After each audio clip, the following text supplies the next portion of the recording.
I wonder if you've started allowing yourself to wonder yet what your life will look like in a world after COVID. Is it still way too early to imagine that? I think we can all agree that even though businesses are reopening in limited ways and some restrictions are being eased, there continues to be the need to social distance and to wear face masks. And hopefully by now, we've all adopted the habit of washing our hands as if we have an obsessive compulsive thing going on, which the truth is we should have been practicing that anyway.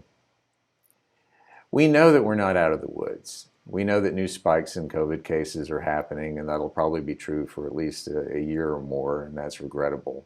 So the way people go back to school in the fall, that's going to look very different. The way that we eat in restaurants looks different. The way that we go to church. It's a situation we're continuing to get used to, like it or not. But that hasn't stopped me from pining for the day when this will all be a distant memory, like some kind of very strange dream. Normally, I don't like being stuck in big crowds, but the thought of one day attending a football game again, inside a packed stadium full of cheering, chanting people, it just feels really great to imagine that. I also wonder if you started to allow yourself to imagine what life will be like after demonstrations for racial justice are no longer even necessary. I happen to think the protests of the past weeks have been perfectly understandable and justifiable. And by tapering off at all, my sincere hope and prayer is that we don't fall back into complacency, that we've truly and finally awakened to the need to work with energy and focus and commitment for racial justice. So, as an important part of that process, let me just remind you again and invite you again to be part of our 6-week study and discussion group that's called How to Be Anti-Racist. I have personally been jolted awake to my need to better understand and to listen and learn more about the roots of racism and discrimination that's so embedded in our society. I thought I knew a lot, but I've really known so little. And quite frankly, I'm ashamed. I'm ashamed of how we got to this place and of any role I've played in not helping. And I want to more powerfully contribute and model how we can get better together. So I started this group for all of us, whether you are a Salem member living locally or you're a friend or a member who lives wherever you happen to call home. We're going to meet online starting this Tuesday at 7, and you can find the link on our website at salemstrong.org. But I also started it so that I can be better equipped to work for change, so that I can be better in knowing how to respond in an informed and faithful way whenever I hear a racist comment, so that I can be more alert to how my own privilege affects my attitudes and beliefs, so I can be alert to my own racism, so that I can better love my neighbor and heal and repair what's broken, and so that I can act. I'd love for you to join us in this learning and in these discussions. As I mentioned, we're reading books and we're watching films, really taking a deep dive for a limited time, about 6 weeks, into asking what we think and feel and how we can be and do better. I know for me at least, I don't see an option. I don't want to look back on this time and realize that I sat on the sideline when my place was out on the field. So this is an opportunity for us together to discover how we can each do that. I came across something in my reading last week that spoke to that, and it really hit home. It is a poem by Maya Bird, and it's called If You've Ever Wondered. It goes like this. If you've ever wondered what you would have done during the Holocaust, you're doing it now. If you've ever wondered what you would have done during the civil rights movement, you're doing it now. If you've ever wondered what you would have done during the first Pride, you're doing it now.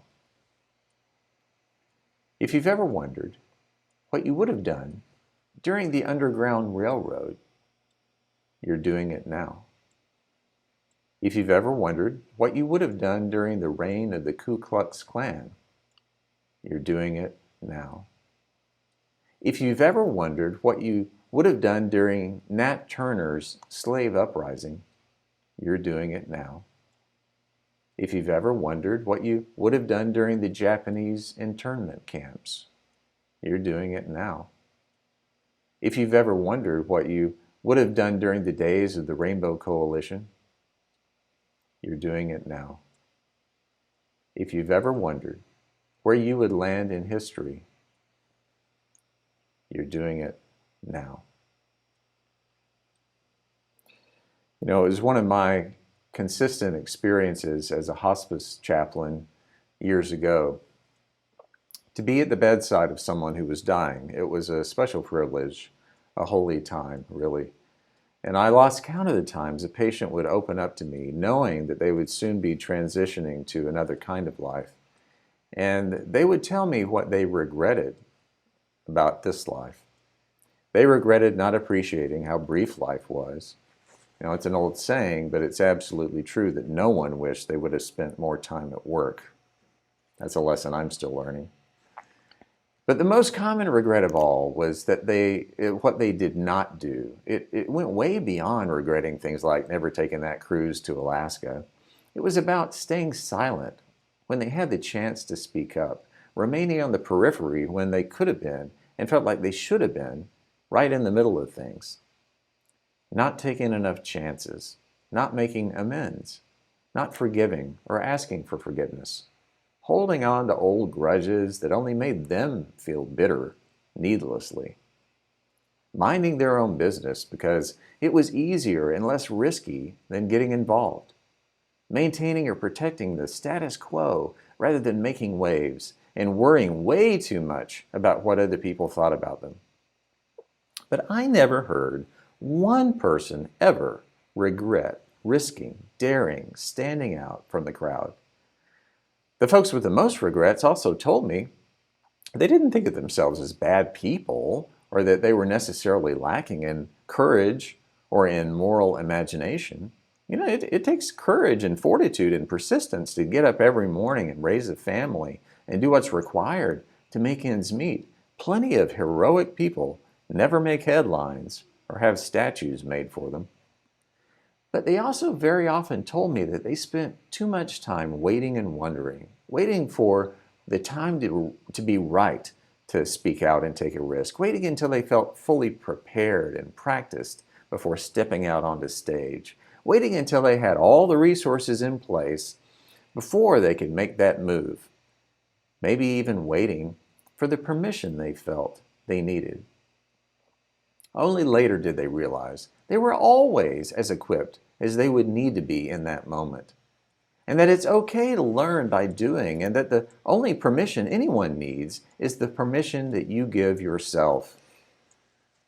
The Apostle Paul speaks to that in terms of life and death. He tells the members of the church in Rome, "You must consider yourselves dead to sin and alive to God in Christ Jesus." Now, we get hung up so easily on that word sin. Sin conjures up all kinds of naughty and delinquent behavior as if God heads up some kind of heavenly vice squad that's going to bust us for having impure thoughts. But really? That is an adolescent punitive way of thinking about our relationship with God. We never should have had that idea about God to begin with. No. God has much better things to do than worry about how many times you've used cuss words. That is a Miss Manners thing. It's not a God thing. Sin is much better defined as negligence, dereliction of duty, not attempting to live as vibrantly and joyfully and lovingly as you were created to live. You know, when we all came into this life as squalling babies with everything in front of us, with all of those hours and days and weeks and months and years of our lives ahead of us, Sin is treating that precious brief lifetime as if it doesn't matter all that much, or as if we couldn't possibly make a positive difference in this imperfect world we landed in, which is a huge slap in the face to the God who gave us this gift of life. Now, I could be wrong, but I don't think we were given such a gift, literally a once-in-a-lifetime gift, to put it up on a shelf or to place it in a glass case to try to protect it. Sin is not taking chances. Sin is complacency. It's seeing something wrong and not bothering to make it right because no one else is, or because it's going to be too scary, or because we just don't have the time to get involved. And Paul says that kind of life might as well be death.